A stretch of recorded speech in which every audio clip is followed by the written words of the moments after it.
세계적 자주화 다흑화 시대 여덟 번째 미국 바로 알기 시간입니다.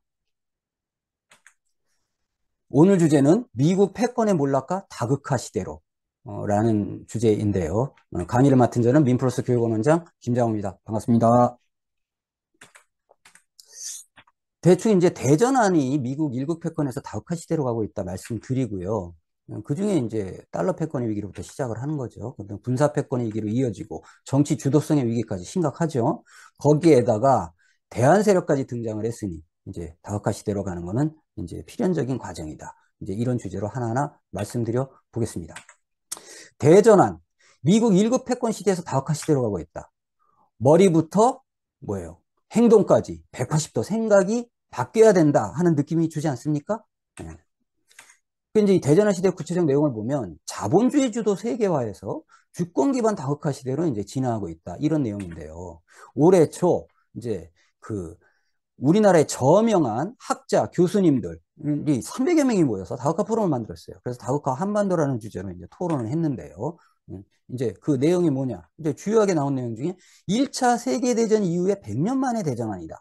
라고 말씀하시는 분도 있고, 서구 자본주의가 세계 문명을 주도해서 세계를 이끌고 오던 그 500년 만에 이제 대전환이다. 그래서 이제 신흥 세력으로 주도권이 바뀌고 있다. 이런 내용이죠. 이게 이제 바로 주권 기반이라는 말이 중요하겠네요. 자본주도의 세계화에서 주권 기반 다흑화 시대로 진화하고 있다. 이런 내용입니다. 하나하나 볼까요? 미국의 일국 패권이 이제 몰락하고 있는 것이 다극화 시대의 시작인데요. 그 중에 이제 하나가 뭐야? 달러 패권의 위기입니다. 지금 이제 인플레이션의 위기가 심각하죠. 예. 지금 미국이 금융공황 이후에 이제 세 차례의 양적 완화를 거쳐 6년 동안 4조 5천억 달러를 불렀고, 코로나 이후에 3개월 만에 또 5조 달러를 불러서 9조 달러, 이렇게 어마어마하게 돈이 많이 풀렸습니다. 그러니까 당연히 인플레이션이 오겠죠. 근데 이게 왜 이제 미국의 연준 자산이냐? 미국이 돈을 찍어내면 그게 연준의 자산이 됩니다. 이제 그게 9조 달러나 이제 된다. 이게 이제 9조 달러를 뿌렸다. 이런 얘기죠. 그래서 이제 인플레이션이 오는 건데, 최근에 인플레이션이 온 요인에는 세 가지가 있습니다. 하나는 말씀드린 무제한 양적 완화. 또 하나는 공급망 충격이죠. 코로나 때 자동차 반도체가 없다. 이렇게 돼서 자동차 완성차가 안 만들어지잖아요. 그러니까 자동차 가격이 오른다. 이런 거죠. 러우 전쟁에서 천연가스, 석유값이 올랐다. 이제 공급이 딸리니까 가격이 오른다. 이런 거죠. 그 다음에 기후위기에서 곡물가가 올랐다. 이렇게 해서 공급망의 충격 때문에 이제 물가가 올랐습니다. 거기다가 갑자기 이제 코로나 끝난 다음에 보복 수요, 이러면서 수요가 확대되면서 인플레이션이 생겼다. 이렇게 세 가지 요인이기는 하나, 이제 기저적이고 바탕에 있는 요인은 뭐냐 했을 때 장기 저성장을 금융공황 이후에 극복을 하려고 저금리, 제로금리에 어마어마하게 돈을 뿌렸잖아요. 이렇게 돈이 쫙 뿌려져 있으니 이런 계기를 만나서 물가가 오르는 거다. 그래서 우리는 3년째 인플레이션의 위기를 겪고 있습니다. 네. 그럼 이 인플레이션의 위기가 미국의 달러 패권의 위기랑 무슨 관계가 있다는 거냐? 부채 위기랑 관련이 있기 때문이다. 돈을 찍어낸다는 것은 빚을 진다는 얘기잖아요. 그러니까 이제 미국의 부채 위기가 지금 어마어마하다. 이제 이런 얘기죠. 이 부채 위기는 곧바로 국채 위기랑 연결됩니다. 왜냐? 국채를 발행해서 이제 달러를 찍으니까요. 그럼 이제 세계 최고의 안전자산, 이 국채가 위기가 되니까 어떻게 됩니까? 당연히 이제 달러의 위기로 이어진다. 이런 거죠. 그래서 미국 정부 부채가 4년 동안 11조 달러나 늘었어요. 그러니까 이게 지금 미국 정부 부채가 다 합쳐서 34조 5천억 달러가 올해 초인데 4년 동안 바이든 시기에 11조 달러나 늘었다 이거죠. 한국 돈으로 얼마냐? 단, 10, 100, 1000, 만, 10만, 100만, 1000만, 억, 10억, 100억, 1000억, 조, 10조, 100조, 1000조, 경, 1경 4천조다. 이렇게 되는 거죠. 그러면 34조 5천억 달러, 4경 6천조다. 이렇게 되는 거 아닙니까? 그래서 CNBC에서 부채 순위 이자 비용만 해도 국방비로 웃돌 지경이다. 이렇게 보도를 하고 있고, 그 다음에 1년 이자 비용이 700조 원. 그러니까 우리나라 1년 예산에 맞먹는다 이거죠. 1분씩 27억 원씩 이제 이자를 갚아야 돼요. 이제 이럴 정도로 미국의 부채가 위기가 있으니 이것이 이제 국채 위기로 그 다음에 달러 위기로 이어지고 있다. 이렇게 말씀드릴 수 있겠습니다. 그런데 문제는 뭐냐? 이 국채가 또 안 팔린다는 거예요. 예. 누구나 나서서 국채를 찍는 대로 사주면은 뭐 미국이 달러를 뭐 무지막지하게 찍을 수 있으니까 아무 문제가 없겠죠. 근데 문제는 뭐냐? 국채를 사주지 않기 시작했다. 그 대표적인 나라거든요. 중국입니다. 중국이 2013년도에는 1조 3천억 달러 정도 사줬어요. 그런데 지금 쭉 커갖고 지금은 언제냐? 8천억 달러도 안 됩니다. 있는 국채도 팔아요. 그러니까 이제 중국이 국채를 안 사주니 이제 달러를 발행하기가 힘들겠죠. 또 하나는 그래서 중국 대신에 일본이 1등이었습니다. 그래가지고 뭐예요? 1조 2,050억 달러 가까이 이렇게 이제 일본이 갖고 있다. 이것도 줄었어요. 그래서 1조 700억 달러 요 정도 이제 갖고 있는데 요즘 일본이 엔화 약세를 방어하려고 어떻게 합니까? 달러를 삼아야 되니까 국채를 팝니다. 이제 이러니까 뭐예요? 일본도 국채를 안 사주는 거예요. 그다음에 미 연준은 어떻게 됐습니까? 미 연준은 역시 뭐예요? 긴축을 하려니까 뭐예요? 국채를 팔아야 될 입장이죠. 사주지 못하는 겁니다. 그러니까 중국 안 사죠. 일본 안 사죠. 미 연준도 못 사. 그러니까 미국 국채 수요가 하락을 하게 되면서 어떻게 국채 가격이 떨어지겠죠. 국채 가격이 떨어지면 뭐예요? 달러가 추락한다. 이런 문제가 생겨서 달러 패권이 위기다. 이렇게 말씀드릴 수 있겠습니다. 그 다음에 이제 거기에다가 이제 달러 가치도 이제 흔들흔들 하는데 뭐예요? 탈달러가 또 가속화되고 있잖아요. 이렇게 해가지고 뭐예요? 이제 빈살만 사우디아라비아의 빈살만이 뭐예요? 바이든하고는 악수도 안 했는데 이제 시진핑이 오니까 아주 거하게 대접을 한 다음에 우리는 원유를 위안화로 결제한다. 이제 이렇게 얘기한 거 아닙니까? 거기다가 이제 플러스해서 러시아산 가스는 어떻게 하냐? 위안화와 루블화로 결제한다. 이제 앞으로 다 자국 통화로 결제한다. 이렇게 달러를 안 쓰는 겁니다. 이렇게 줄어들고 있는 거죠. 그래서 이제 세계 각국 외환 보유고 중에서 이제 달러 자산의 비중이 뭐예요? 58%로 줄었어요. 60%가 안 된다 이런 얘기죠. 20년 만에 최저다. 그 다음에 외환 거래를 할 때도 뭐예요? 이제는 위안화 좀 쓰자. 그래갖고 위안화가 7% 상승을 했다. 뭐 많은 비중은 아니지만 대체제로 이제 부상을 하게 되는 거죠. 달러의 대체제로. 이러면서 뭐예요? 기축 통화에서 다극화가 예상된다. 이렇게 이제 상황이 변하고 있습니다. 대전환이 진행되고 있는 것이죠. 거기다가 이제 이렇게 하니까 이제 미국이 이제 중국을 어떻게든지 이제 틀어 막으려고 어떻게 디커플링이라는 걸 하는 걸 하지 않았습니까? 이제 중국을 봉쇄하고 과학 첨단 기술에서 이제 중국이 못 쓰게 한다. 이제 이렇게 하는 거죠. 그런데 이상한 일이 벌어졌습니다. 옐런이 뭐예요? 중국을 올해 초에 방문한 거예요. 그래가지고 무슨 얘기를 했냐 했더니 뭐예요?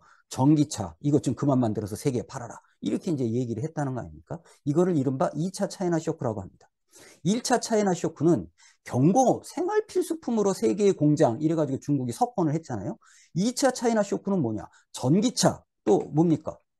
그 다음에 배터리, 그 다음에 태양광 이제 이런 하이엔드 제품이 이제 세계 최고의 이제 공장으로서 이제 중국이 이제 석권을 하고 있다 이런 거죠. 그러니까 이제 미국이 얼마나 놀랬겠습니까? 그래서 뭐예요? 이제는 이 전기차는 미국에 들어가지도 않아요. 그런데 뭐예요? 이 2차 차이나 쇼크를 막으려고 중국산 전기차에 관세를 부과한다. 이제 이런 어이없는 이제 일까지 이제 벌어지고 있는 거죠. 이러니까 뭐 미국이 첨단 기술을 막으려고 중국한테 디커플링까지 했지만 됩니까? 안 됩니까? 안 된다. 이런 얘기를 하고 있는 겁니다. 중국이 이제 뚫어버린 거예요.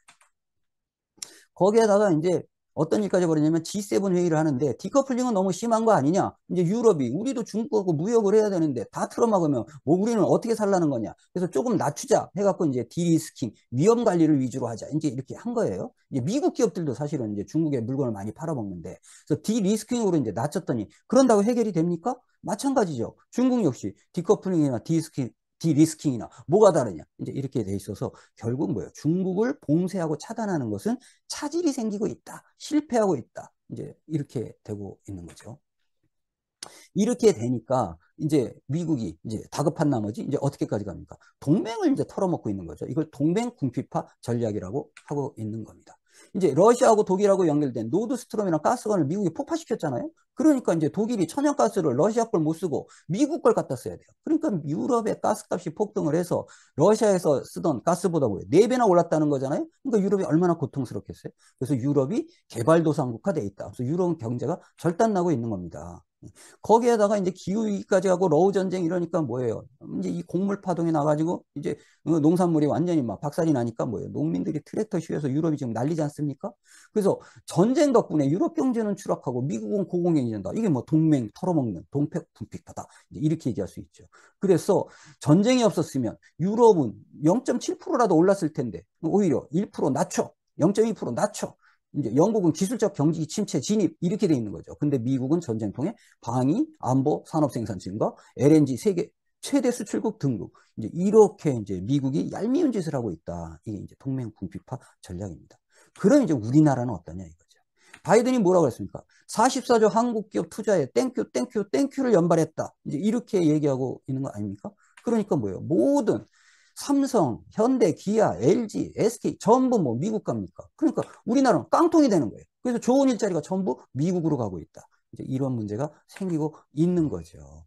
바이든이 대통령의 재출마를 하면서 뭐라고 얘기했습니까? 나는 일자리를 많이 낳았다. 누구 덕분에? 한국 덕분에. 이렇게 얘기한 거 하고 있지 않습니까? 우리가 미국 대통령 이제 뭐예요? 일자리 마련해줘서 대통령 재출마를 해준 이런 일을 이제 하고 있습니다. 예. 이제 뭐 계속 출마를 할 수 있을지 없지 모르겠지만요. 예.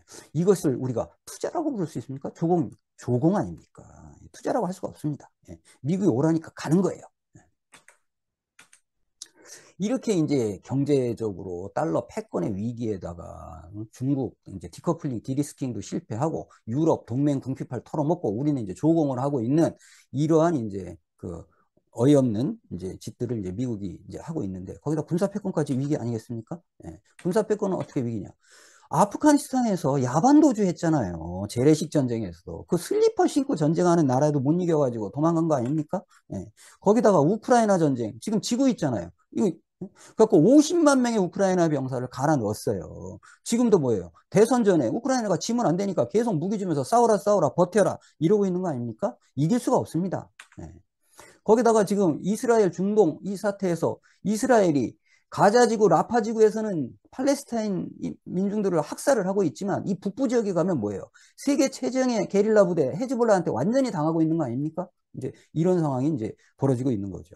그런데 뭐예요? 그 네타냐후가 이제 그 이스라엘 북부 지역에서 30만의 이스라엘 정착민들이 전부 쫓겨나가지고 이제 그러고 있어서 저 헤즈볼라를 쳐들어간다 이렇게 하니까 바이든이 말리고 있잖아요. 큰일 날 소리 하고 있다. 이제 이거 뭐예요? 겁나는 거죠. 이렇게 이제 상황이 벌어졌습니다. 만약에 저 5차 중동전쟁이 터지면은 이스라엘은 지도에서 지워진다 이런 거죠. 거기에다가 미국 본토가 전쟁이 된 적이 내전 말고는 없었잖아요. 그런데 뭐예요? 북의 탄도미사일이 미국 본토에 도달한다 이렇게 돼 있어서 더 이상 뭐예요? 성역이 아니다 이런 거죠. 실질적 위협을 받고 있습니다. 이러니까 뭐예요? 미국이 각종 전쟁에서 패배하고 있을 뿐만 아니라 본토가 위협을 받고 있다. 이제 그러니까 미국 군사 패권이 위기에 빠지고 있습니다. 대전 한계입니다. 거기다가 요즘 뭐예요? 군사안보합체가 허당이다. 이런 얘기가 이제 나오고 있잖아요. 이건 보시면은 러시아에 비해서 나토, 미국 포함하고 있잖아요. 그래서 병력만 해도 130만 대 580만 많죠. 그 다음에 뭐예요? 이제 탱크는 비슷하고 그 다음에 각종 이제 장갑차, 뭐 트럭 이런 것들 뭐예요? 100만 대입니다. 여기는 5만 대인데 러시아는. 그 다음에 해군력 뭐 4배나 되잖아요. 그 다음에 항공모함은 15대가 더 많아요. 거기에다가 뭐예요? 비행기는 뭐예요? 공군력은 뭐예요? 5배가 더 많습니다. 이럼에도 불구하고 나토가 러시아한테 쩔쩔매는 이유는 무엇이냐? 지금 러시아 우크라이나의 핵심은 지상전, 야전에다가 또 뭡니까? 이것을 한꺼번에 못 밀어넣잖아요. 축차적으로 순서대로 조금씩 밀어넣으니까 들어가면서 소모당하고 들어가면서 소모당하고 이러니까 이제 이길 수가 없는 거죠. 거기다가 이제 신무기 보내도 뭐예요? 이제 러시아가 제밍해갖고 다 떨어뜨려 버리는 이런 상황들이 이제 벌어지고 있는데 그러면은 거기에 갖다 주는 미사일은 도대체 뭐냐 이런 거죠. 생산을 이렇게 하고 있습니다. 미국의 미사일은 수작업으로 하고 있어요. 근데 중국과 러시아는 뭐예요? 자동화 돼갖고 막 찍어내고 있잖아요. 그러니까 뭐예요? 아무리 이렇게 그 감당을 해도 러시아는 계속 이렇게 군사력을 보강하면서 이제 진행되고 있는 거죠. 그냥 딱 보니까 뭐예요? 미국의 첨단 기술, 첨단 무기라고 하는 것도 결국 값만 비싸지. 그 뭐예요? 성능은 별거 없더라. 이게 이제 군산복합 합체의 허상이 드러나고 있는 것이 러시아 우크라이나 전쟁에서 우리가 이제 목도하고 있는 바이죠. 군사 패권이 약화되고 있다. 이런 겁니다. 거기다 정치 주동성까지 지금 이제 위기에 빠져 있는 거죠. 미국이 흔들흔들하고 있습니다. 이제 무엇보다도 미국 내부가 안 좋아요. 정치 분열과 내전 가능성이 있는데 지금 캘리포니아는 걸핏하면 연방에서 탈퇴하겠다. 옛날에 남북전쟁이 왜 생겼습니까? 남부가 탈퇴하는 바람에 연방에서 탈퇴하는 바람에 생긴 거잖아요. 이제 탈퇴하겠다 하는 거예요. 그러니까 이제 내전 가능성이 생기는 거죠. 텍사스에서는 무슨 일이 벌어졌습니까? 주 방위군과 연방 군대가 지금 충돌하고 있잖아요. 그 저기 멕시코 그쪽 그 이민들 그 장벽을 치냐 마냐 이런 걸 가지고 이게 뭐예요? 이 텍사스와 캘리포니아를 합치면 미국의 어마어마한 경제가 이제 뭐 날아가는 거지. 이제 이런 상황이 벌어지겠다. 거기다 이제 트럼프를 대통령 선거에 이제 그 못 나오게 한다고 이렇게 해서 이제 유죄 선고까지 이제 내린 판국에 그런데 이게 무슨 일이 벌어졌습니까? 지난번에 트럼프가 졌다고 지지자들이 국회의사당에 가가지고 부정선거다 이래가지고 막 불질러 버린 거 아닙니까? 이제 이게 미국의 정치 상황이에요. 거기다 요즘 이제 바이든 침해 이래가지고 이제 됐으니 이게 미국이 선거를 정상적으로 할 수 있을지 의문이다 이거죠. 이래갖고 이렇게 미국 국회의사당에 불이 났을 때 아프리카 대통령이 뭐라 그랬습니까? 미국은 앞으로 민주주의를 아프리카에서 배워가라. 이렇게 이제 조롱을 했잖아요. 이런 겁니다. 거기에다가 최근에 또 어떤 일까지 벌어지고 있습니까? 이제 이스라엘을 계속 지원을 하니까 미국 대학생들이 뭐예요? 베트남전 이후에 최대 규모의 반이스라엘 시위를 하고 있잖아요. 이제 미국 민중들이 학생들이 각성을 하고 있는 거죠. 이제 이런 상황에서 미국은 정치 불력과 내전 가능성에는 소용돌이에 빠져들고 있으니 미국이 어디 세계에 나가서 무슨 정치 주도성 얘기를 하겠습니까? 거기다 동맹 세력이 계속 이탈을 하고 있잖아요. 인도 태평양 전략에서 인도가 태평양 전략의 한 축인데 뭐예요? 러우 전쟁 이후에 푸틴을 만나가지고 우리는 뭐예요? 러시아 석유 쓸게. 빈살만이 뭐예요? 시진핑 만나고 푸틴 만나고 친미 중에 친미 국가가 사우디아라비아 아닙니까? 근데 등을 돌리고 뒤통수를 쳤다 이거죠. 유럽연합의 독일이 뭐예요? 우리는 먹고 살려니까 중국과 거래해야 돼. 이러고서 슐츠가 시진핑을 만나러 가고 있는 거 아닙니까? 이렇게 해서 미국의 동맹 세력이 이탈을 해서 미국의 등에 칼을 꽂고 있다. 이런 거죠. 거기다가 나토 내부도 균열이 있습니다. 여기에 슬로바키아는 나토 회원국이에요. 그런데 뭐예요? 나토가 회의를 하는데 슬로바키아 총리가 뭐라 그럽니까? 우리는 러시아 석유나 천연가스 없으면 못 살아. 러시아랑 왜 전쟁을 해? 관계 정상화를 해야지. 이제 이러고 있는 판국이죠. 그러니까 뭐예요? 악수하고 있는데 총을 5방이나 쏴갖고 이제 죽이려다가 살아난 거 아닙니까? 이런 상황이 벌어지고 있는 거죠. 거기다 지난번 유럽 의회 선거에서 국어가 완전히 돌풍을 일으켰다. 프랑스에서 이제 르펜 이제 국어가 완전히 이겼다. 이제 이렇게 돼 있잖아요. 이런 상황이 뭐냐. 이제 어떻게 되냐면 미국의 동맹 세력이 이탈하고 그다음에 이제 미국을 추종했던 이 유럽이 뒤집어지고 있다. 이런 얘기를 하고 있는 거 아닙니까? 거기다가 미국이 이제 유엔에서 또 고립되고 있어요. 원래 유엔이 미국 거수기잖아요. 그런데 지난번에 작년 10월 27일 날 이게 이스라엘 팔레스타인에서 휴전 좀 해라. 이제 이렇게 해서 안건이 올라왔어요. 근데 이제 미국이 반대를 했어요. 근데 14표예요. 소수파죠. 이제 소수파로 전락했다. 이제 이렇게 돼 있는 거죠. 거기에다가 또 이제 팔레스타인을 유엔 성원국으로 이제 받아들이자. 그러니까 이제 안보리에서 미국이 거부권을 해갖고 이제 불발이 됐어요. 그러니까 뭐예요? 건관이라도 내자. 이랬더니 뭐예요? 그럼 다 찬성하면 이거 통과가 되는 거잖아요. 근데 미국하고 이스라엘 또 9개국이 반대로 해요. 소수파다 이거죠. 유엔에서 고립되고 있다는 뜻입니다. 네. 이런 와중에 또 대안 세력이 또 등장을 하잖아요. 그러니까 미국이 이제 정치적 주도성, 그 다음에 이제 군사 패권, 경제 패권이 약화되고 있는 이 와중에 이제 대안 세력까지 등장을 하고 있다. 그게 브릭스잖아요. 브라질, 러시아, 인도, 그다음에 중국, 그다음에 남아프리카 공화국.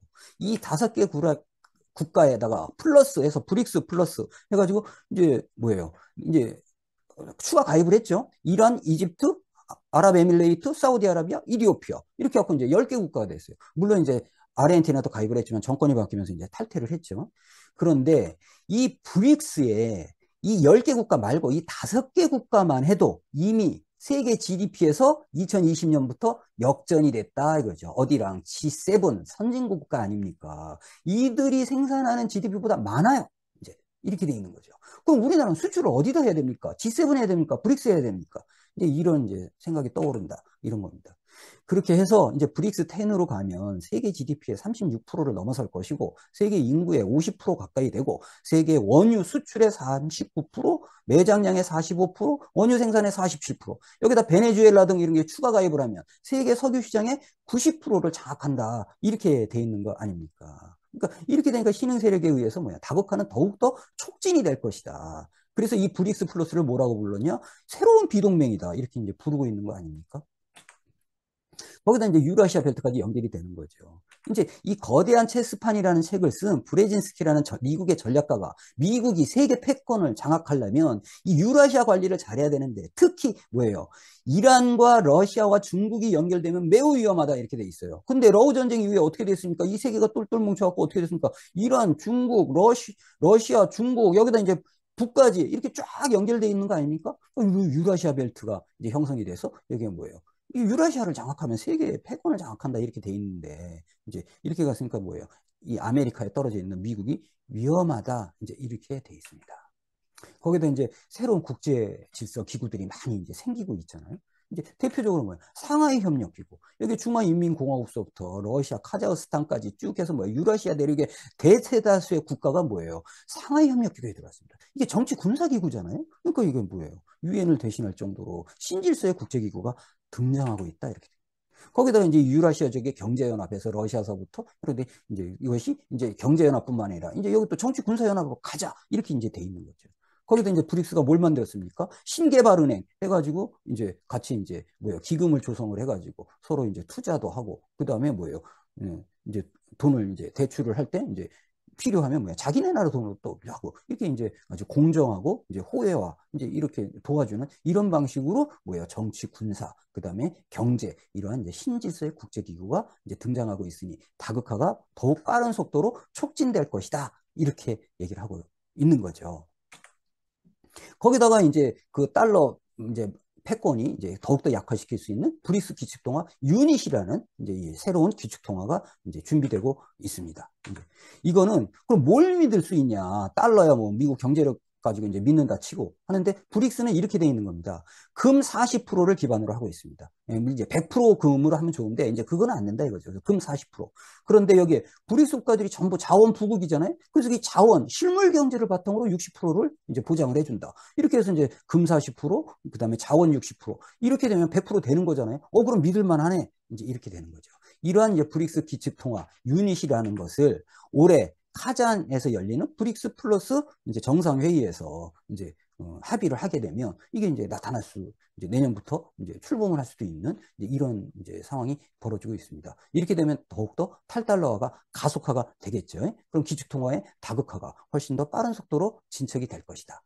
이렇게 해서 전 세계는 뭐예요?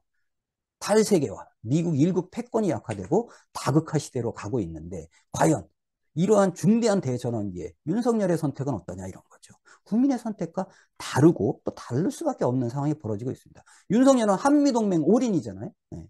이거에 대해서 다극화 포럼에서 뭐라고 얘기했습니까? 처음에 얘기했던 거기에 이제 발표를 했던 이유철 교수께서 이렇게 얘기를 했습니다. 미중 패권 경쟁의 심화가 동아시아 지역 구조의 균열을 심화시키고 한국은 전략적 딜레마를 가중됐다. 이런 거죠. 딜레마적 상황이잖아요. 미국에 붙을 건가, 이제 중국에 붙을 건가, 이런 고민을 하게 되는 거죠. 여기다 한국이 미중이 주도하는 국제 질서의 균열점 위에 서게 돼 안보의 불안정은 물론 경제적 충격도 피하기 어렵다. 이미 충격을 받고 있죠. 거기에다가 대중국 대리전쟁 시 한국은 경제적으로 뿐만 아니라 군사적으로도 전쟁터가 된다. 남쪽이 전쟁터가 된다. 이렇게까지 이제 그 우려를 하고 있는 거 아닙니까? 그런데 이거를 윤석열은 뭐야? 한미동맹에 올인해가지고 더 위험하게 만들고 있는 위험한 선택을 하고 있잖아요. 한미동맹 올인은 도박이다. 이런 얘기가 이제 나오고 있는 이유입니다. 우리는 이제 국민은 어떤 선택을 해야 되냐? 이런 대전환기에는 어떻게 해야 되겠습니까? 등거리 외교, 자주 외교 이런 걸 해야 되는 거 아닙니까? 그러면 뭐예요? 주권에 기반에는 다국가 시대로 가야 된다. 이런 거죠. 그래서 다시 한번 우리는 뭐예요? 한미동맹 올인하는 이 도박 같은 위험한 이제 경제적 충격과 이 전쟁터가 되는 이러한 선택을 벗어나서 이제 어떻게 되냐? 자주적인 주권 기반의 다국화 시대를 준비하는 그런 새로운 선택을 해야 되는 것이 대전환기에 어떤 우리의 화두이다라는 말씀까지 이제 드리려고 하는 겁니다. 네, 이렇게 해서 이제 오늘 강의를 마치도록 하겠습니다. 수고 많으셨습니다.